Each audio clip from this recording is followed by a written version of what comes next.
Nous partons sur les traces d'Édouard Alfred Martel, le premier découvreur de cette magnifique rivière souterraine. Cet homme est un gondolier du très profond. Il passe une grande partie de ses journées à 103 mètres sous terre. Il est guide batelier au gouffre de Padirac. Lui et ses 59 collègues transportent plus de 450 000 touristes par an, des visiteurs stupéfaits par ce qu'ils ont vu quasiment au centre de la Terre.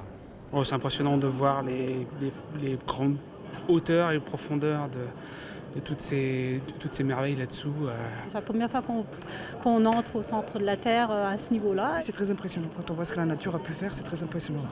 Dans ce gouffre, tout est gigantesque. Les stalactites mesurent jusqu'à 75 mètres. La grande salle, dite du Grand Dôme, se transforme en une cathédrale de 94 mètres de hauteur. Même le nombre de touristes atteint des sommets. Le gouffre de Padirac, en matière touristique, c'est une vraie institution. C'est un site qui a ouvert en 1898 et qui a accueilli depuis plus de 24 millions de visiteurs. Le public qui vient ici vient découvrir un monument naturel. Alors il vient être subjugué par le gouffre en lui-même, 75 mètres de profondeur. À la sortie des entrailles de la Terre, chacun de nous est devenu un explorateur, du moins dans l'imaginaire. À l'arrivée en surface, on prend vite conscience qu'une cavité naturelle séduit comme jamais le touriste du XXIe siècle.